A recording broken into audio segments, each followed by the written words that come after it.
Deshaun Watson spoke publicly for the first time in 2023 at the OTAs, and I'm going to tell you what, he's saying that expect big things for the Browns, and he's not missing no words. We'll tell you what he said when he got back. You are Locked On Browns, your daily Cleveland Browns podcast, part of the Locked On Podcast Network, your team every day.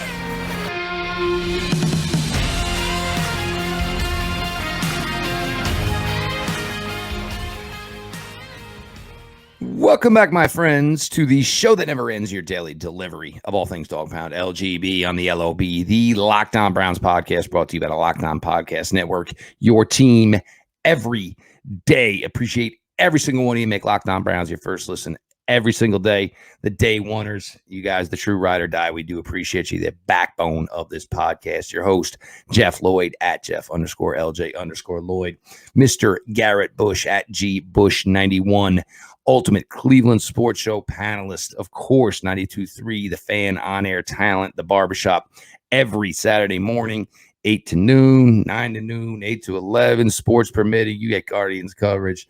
You get Cavaliers coverage. Of course, Cleveland Browns coverage. Make sure you check it all out. Gee, we got a lot to get to. We are getting closer and closer to the beginning of the draft. We're going to shift a little bit here. Obviously, this week, for us, got a little wanky as far as we wanted to line it up with the possible stadium news here today, but let all the good guys and gals know what is on tap today, sir. So we will continue our series. We tell you which Browns linebacker came in at the number 4 biggest bust since 2010. We'll let you know who that was. Also, we will get Myles Garrett. He says he's done with the Pro Bowl. He said he's not doing it no more. He's retired from that, and we're excited about that. But he also talked about what exciting things Jim Schwartz and him talked about as far as his plans and getting the Browns defense back on track. We'll get some audio from that. But first, Jeff, first and foremost, we got audio from Deshaun Watson. Browns quarterback Deshaun Watson did speak at OTAs, and it was the first time he talked this year on the record, and he's super excited about what the Cleveland Browns could possibly do in 2023 as he's talking to Mary Kay Cabot of the Cleveland.com here in this clip. Saying that you expect magical things to happen in 2023. So, what do you mean by that? What kind of magic? Yeah, a lot of wins, a lot of W's, having the opportunity to get in that playoffs. And then once we get in that and the big dance, then anything can happen, and I'm not the type to, always make promises and things like that. So I'm not going to sit up here and do that. But the biggest thing is to win a lot of games, have this city rocking. And like Jim said, in his press conference, one of the biggest things that the city want is to be able to have that parade at the end of the year. So that's the ultimate goal, but we have steps and things and work to put in before we get there. But, yeah, that's what I really meant about that. I thought it was great, Jeff, the fact that you see Deshaun Watson, and the first thing that comes off is the confidence level. He sounds like a guy who has put the work in, who has put the more work in than he did in the last couple of years. And it sounds like he has things behind him. I think this year he has a much clearer head. I think he's more focused in what he needs to do. I think he likes the different guys that he has around him. And I think he's just overall more comfortable in terms of saying things and standing on it, being more concrete, and having a little more confidence in what he was saying. It doesn't seem like a guy that's up there skittish, that's missing words. And for him, it's probably good. It's probably like a refreshing thing to be able to go up there and talk about football. Just, ask me about, like, my job. Like, not things off the field, just my job, throwing the ball, offense, defense. Hey, what do you see here? What about this guy? Your outlook for 2023. And I thought he showed a level of confidence. And he also talked about this. This wasn't featured. He also talked about he just feels like he's night and day from where he was last year. And I think that's half the battle. If you can get to a point where you feel comfortable. Now, granted, none of that matters unless you put the yards up. And I already told you what I expect I'm looking at 4,800. I need them 30, 40 Oh touchdowns. man, so you added 800 to those. Oh, I talked you out of that. So G just doubled down on a couple 400 more. 4,800. Duke and knee jerk. We came back. We went playing. I said, you know what? Let me go ahead. You know they play an extra game right now, Jeff. Turn up the Mac. Yeah, we once again. We was like, yeah, come on back. We get all the way in. Jeff, I think he looked a lot more comfortable. And he said this though. Hey, we get in a dance. Anything can happen. I like that. I like the optimism. First thing for me, and I do agree with you. And it's, with any player that's transitioning a new franchise, new city, new fan base, you see a little bit difference in them, when they're behind the mic, being asked questions. And then you throw, obviously, the situation that Deshaun was in. And if anybody remembers, I talked heavily about this. Even when he got back to the field, there was that, how am I perceived? How am I thought? And look, there's still plenty that, probably never want to see him and whatever. Everybody's, your thoughts on that are your own. And, look, I respect people for what their beliefs are and what they feel. For us, it's a job. And, Deshaun Watson winning football games and Deshaun Watson taking the Cleveland Browns to another level enhances what we do. And, hopefully draws listeners to us and makes the football team better, which, better teams, winning teams, the content and the work you do usually draws more eyes.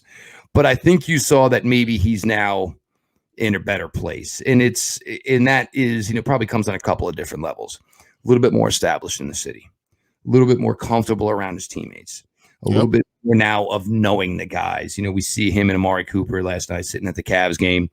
Look, I don't know what the boys are wearing these days, but it looked like something that Kid and Play was rocking in the early 90s. I'm sure between the two of them, those clothes probably were anywhere between 40 and 60K. It's not a look I can rock at my age. That's for damn sure. Gee, those clothes don't work well on big men either. So G's out of that market too. But you start to see, and you heard as well Amari Cooper talking about cultivating that relationship and making it better. It sounds silly, but simple things is spending time together. And I'm saying that cultivates a relationship, and it should improve, quarterback wide receiver relationship on the field. But you see a guy who's just in a better place, a lot more confident in the city he's in, a lot more confident in the situation and, whatever the situation was that he was involved in. And, and it's great. Thank God nobody brought it up because, look, nobody wants to talk about it anymore. We don't. It is. It's done. It is what it is. At this point. And the other thing is nobody's ignoring it, and nobody was ignoring the severity of it. But that chapter, that book for now is closed. This is about Deshaun Watson and what he can do, essentially, to get the 2023 Cleveland Browns to the dance. That is what this is about. And I just think he looks like he's overall in a better place. The clip also, you didn't play it, and this is one that I go back to is. He talked about Alex Van Pelt. Mm-hmm. And one thing that it stood out to me, and look, it's not, a knock because look, we have guys who coach now in the NFL, maybe didn't make it past JV high school football, and that's a testament to those guys, the work they put in. But him mentioning that Alex Van Pelt, former quarterback, and it means something to some of these guys sometimes, man, when a guy has been there and has done what you're trying to do. And it comes down to things like, hey, we're going to try to set this up or whatever. And now Alex Van Pelt says, well, hey, I was an average whatever quarterback, but that's a really difficult throw whatever quarterback you're at, what I'm saying? So it means sometimes that there is a player involved, and that's something that stood out to Deshaun. But he looks excited. And look, we know the weapons he had around him last year. And now you say you added in another freakish athletic tight end. You added in Elijah Moore, who, and I will say it again, there could be an easily scenario where Elijah Moore leads his team in receptions this year. And you bring in a speedster like Marquise Goodwin, you're possibly maybe drafting another wide receiver. Man, how can't you be geeked up, ready, excited, and ready to roll on out if you're Deshaun Watson? It's time. It's you're excited. He's starting to see the fruits, the fruits of his labor. And, it's just good to be back around the guys. You know what I'm saying? He said he's been working and getting guys together and been really doing a lot, meeting with the guys and different things like that. So, like we said, it's all about what you do in the field. And it sounds great. But at the end of the day, It's all about what you do and how you execute. But I would take this Deshaun Watson over the last one last year any day in the week and twice on Sunday. And, this is what you expect now, that all of that is behind him, the newness of the franchise, the newness of the system, the newness of the talent around him.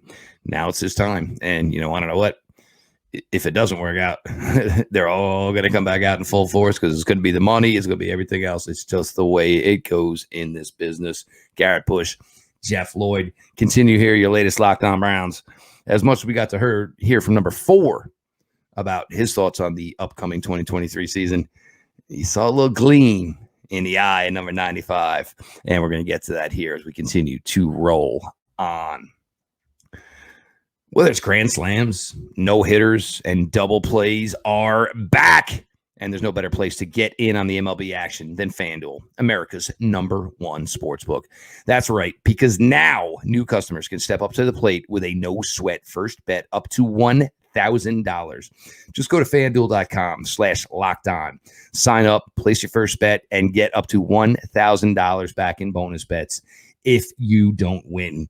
You want to bet on Pete Alonso going yard? You can do that. You want to bet on a pitcher to get over 6.5 strikeouts? You can do that. You want to bet on umpire Phil Cuzzy to run your team's starting pitcher out because he thinks they had a foreign substance? Oh, wait, you can't bet on that. But you can bet on a lot more else at FanDuel. So don't miss your chance to get a no-sweat first bet up to $1,000 when you join FanDuel today. Go to FanDuel.com/lockedon to sign up. FanDuel, official partner of Major League Baseball. I'm not bitter.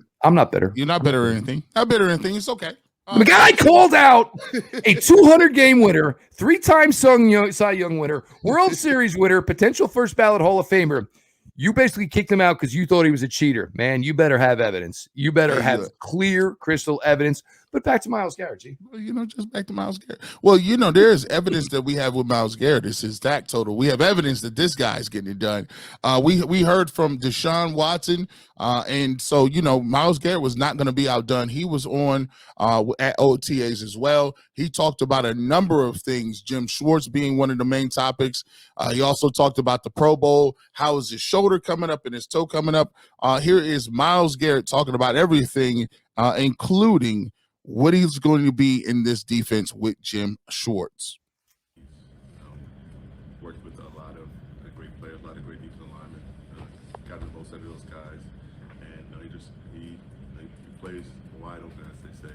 Letting guys just run free and make plays on the ball. And he has guys behind us, cleaning everything up and making sure that they're coming downhill, and that we're causing chaos, and they're cleaning up everything up behind us. And I think that's how they should really function. The early kind of interaction. A lot of we've been talking scheme a little bit as far as what he expects out of me, where I'm going to line up, and we kind of positions I'll be in on first and second down. I haven't really talked about third down yet, but just how he's planning to change my play style, which from how we've talked, not that much. You've already established yourself with a fantastic resume, young in your career, but just how can Schwartz make you an even better player? I don't think his emphasis is to make me a better player. I know he will with what he's doing and the scheme that he's putting out there for us. But he's out there to make us all better defense. He's out there to get the most out of us and to make the best defense possible for the players he's got out there. And I think his scheme will be tuned towards us, especially the guys up front, letting us go out there and hunt. And he knows he has some great guys on the back end as well. And so he's excited for the opportunity to utilize all of us. And I know he's going to make the most out of the talent he has in the room. And if he does, that'll showcase not only my talent, but all of our talent. That was Myles Garrett talking about, Jim Schwartz and what he's going to bring to the table. Jeff, when you listen to Myles Garrett say it, I like the fact that he said, look, he's not here just to change what I'm doing. He's here to change the whole entire defense. This thing isn't just about Myles Garrett getting numbers and sacks and different things like that. And he's here to make sure that the Cleveland Browns can get off the field on third down, can make sure that they can get more turnovers, can make sure they can stop the run. There's a list of things that he's here to do to change up and to be a part of making this thing a big difference. And as you look at Jim Schwartz, and I heard him talk about, and he was giving a seminar, and I was working on this video on a barbershop, and I'm just giving some of the different things Jim Schwartz will look to do.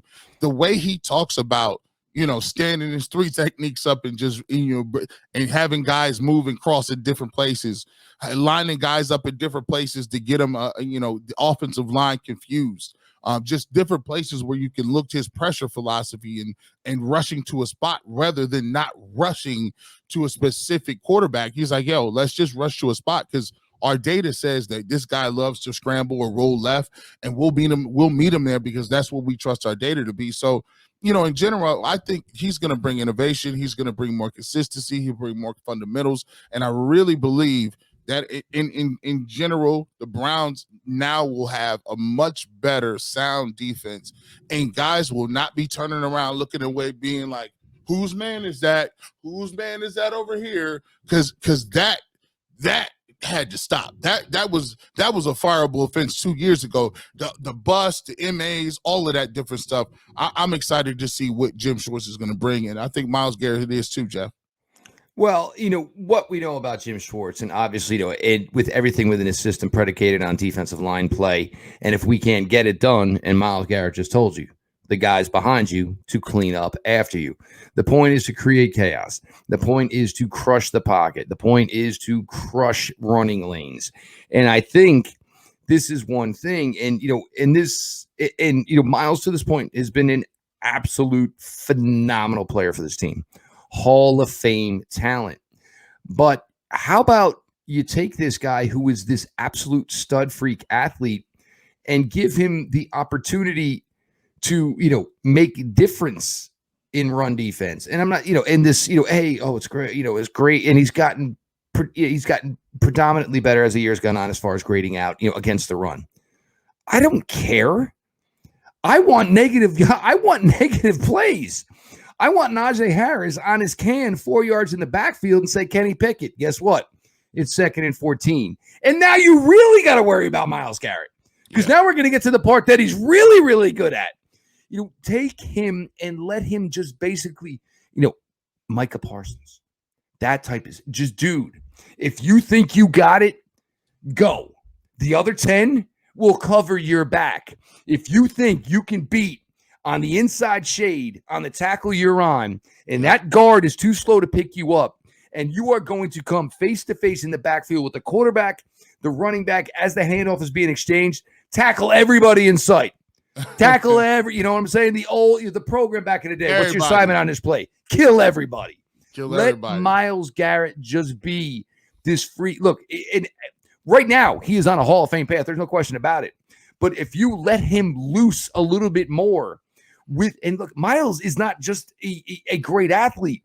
He has now become a sound student of the game. Right. So he is a smart guy out there, combined with all the fact that he's got every physical trait and athleticism goal that you would ask God to give you. Let this happen and we didn't really get the third down. We didn't need to get the third down, Myles. Third down is pick out the biggest slug on this offensive line for this team. That's where you line up. And then you know what? You tell the other 3 guys, figure out how you're all going to line up, because I'm going to beat the daylights out of this boy. The quarterback's going to cry. So he's either going to dump it to the running back as fast as he can, or I am going to drop him on his can. Yeah, that's the mentality.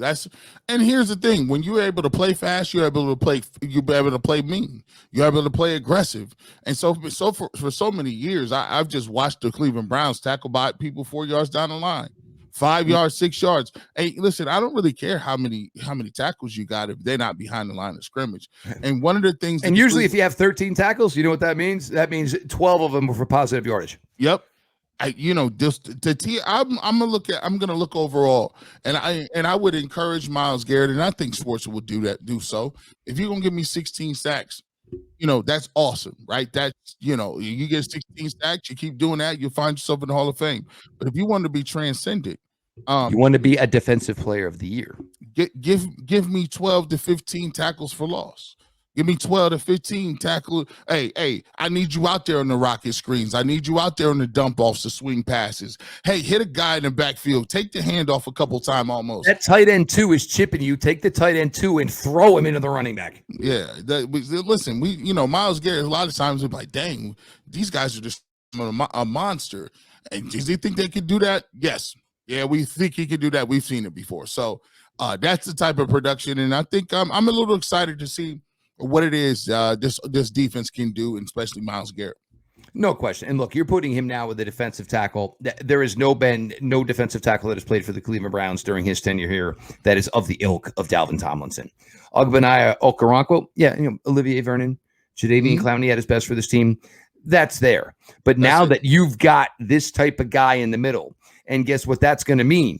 It's going to mean running backs coming up to the guard center hole and saying, oh, man, I got to try and bounce this out. And guess what? How you going to do that when one of your options is I'll go to that? Oh, well, that's Myles' side. Yeah. So, I mean, you're either going to get stuffed up the middle by Tomlinson, or you're going to try to bounce it out, and you're going to have a guy like Myles. And again, the key to this is not only for the sack total to remain where it's at, but it's also where Myles can be more disruptive in stopping the run, truly make him a two-way player. And I got to be honest, with some of this talk for Myles Garrett, you got to wonder what some of these meetings were like with Joe Woods, because they've only had soft little like, hey, how you doing? Can I offer you a cup of tea? And you see the smile and you see the look in Myles' eyes. He is ready to go.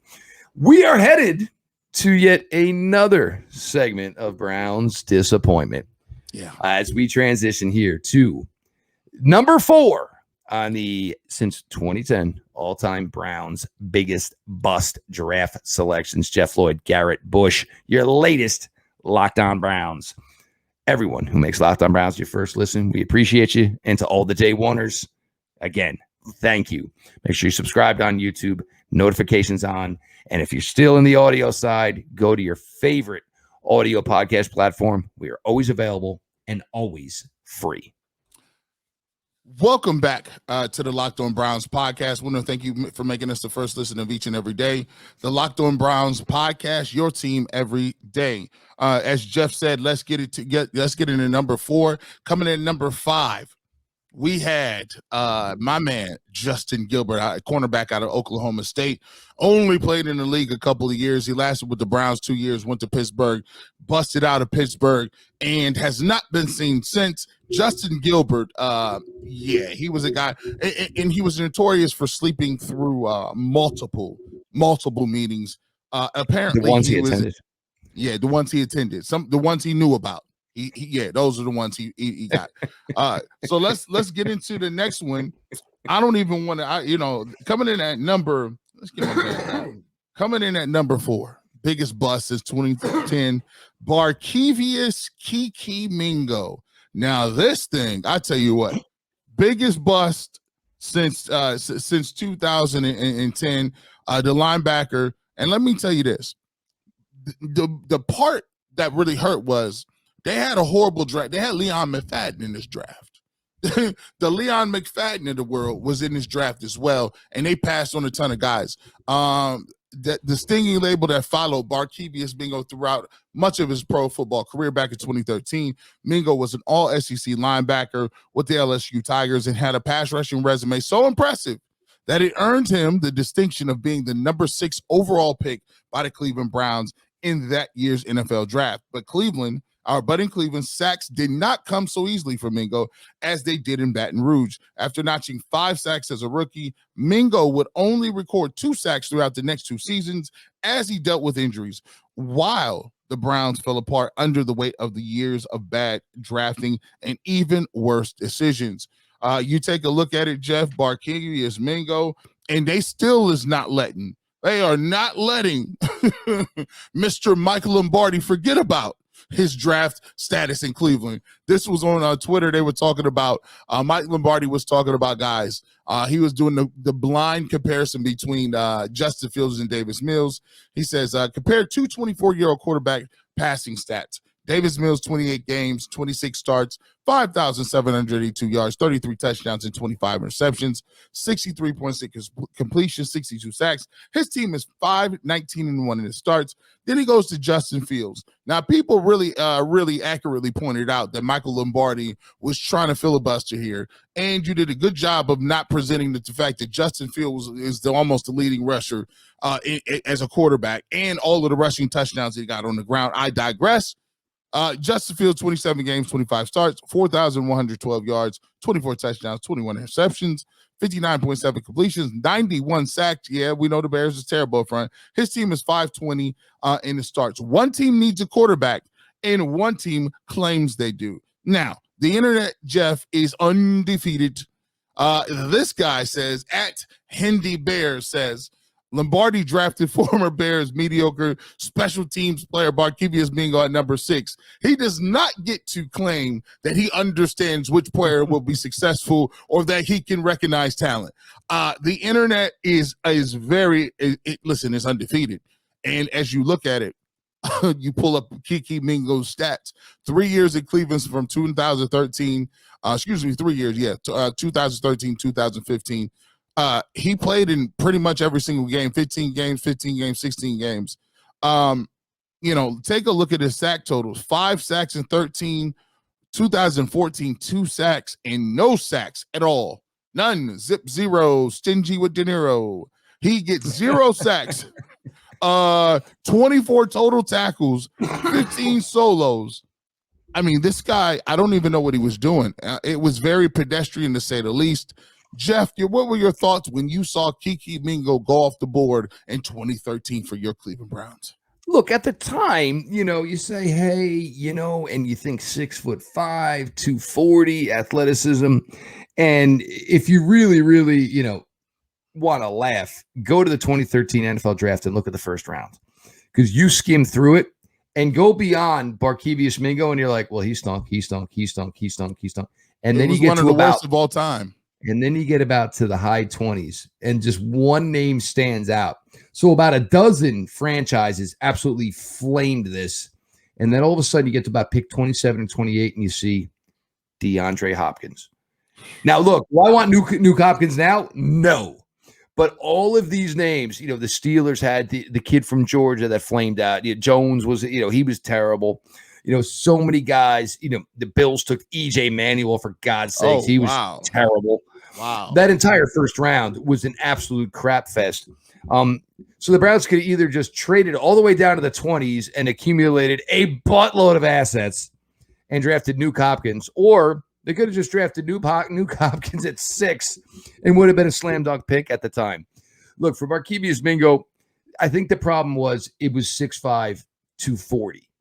And this is kind of interesting, G, because there is a guy in this draft, Nolan Smith, and 6'5", 240. Like, what can you do with that?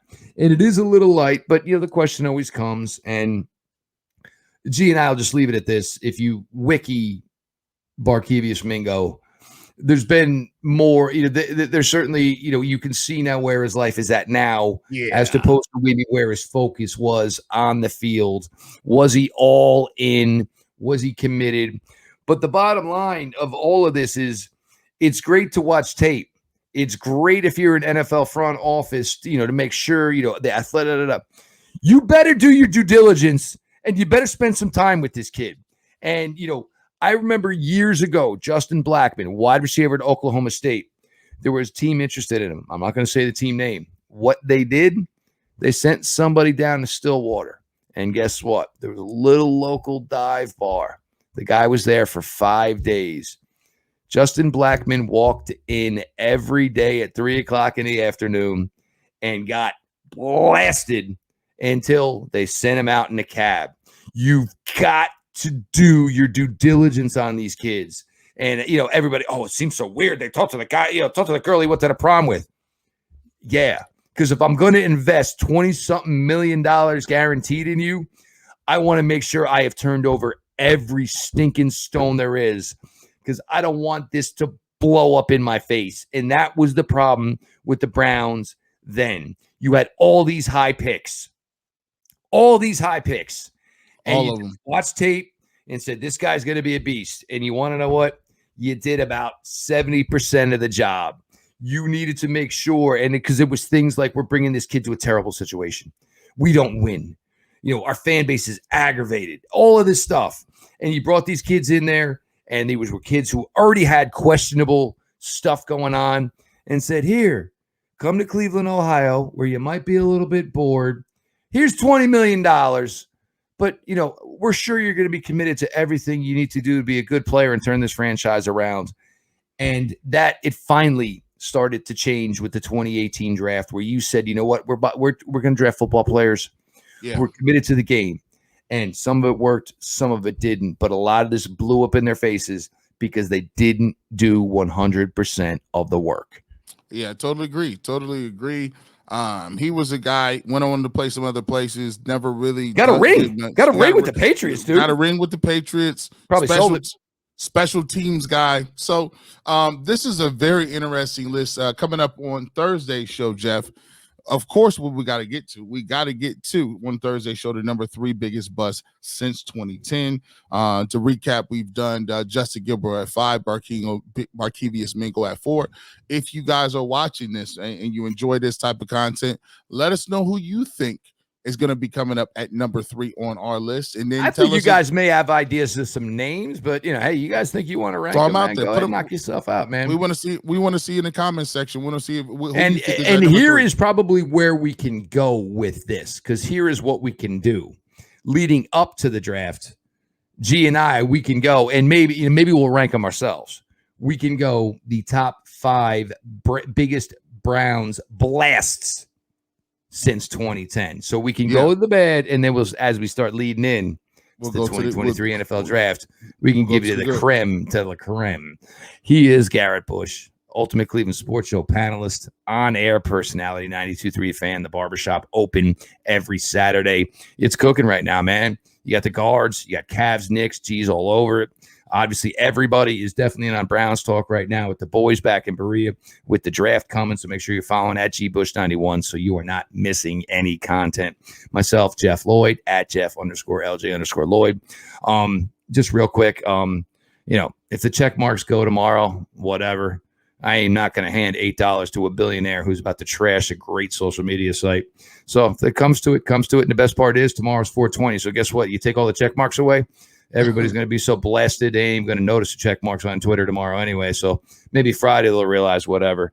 It is what it is, guys. But, it was cool while having it because it was something you earned. But ain't nothing changed. That's GBush91, at Jeff_LJ_Lloyd. We still us. We still be doing our thing. So, as far as that is going on. So, continue to ride on through here. A lot of content coming through here. We will cover the draft every way possible. G's going to be a madman next Friday night. Is possibly day 2 of the draft and game 6 of Cavs Knicks. I'm going to make sure Rosie, G's wife's got the coffee brewing, feed him caffeine so he can get all the work done he's got to get done. But as always, everybody makes this your first listen. And to the day oneers. Look, I mean, again, this is, this drives because you guys put the gas in it. Essentially, that's where it comes down to. And we could not be more thankful for all of that. So this has been your daily delivery of all things Dog Pound. LGB on ELOB. Let's go Browns.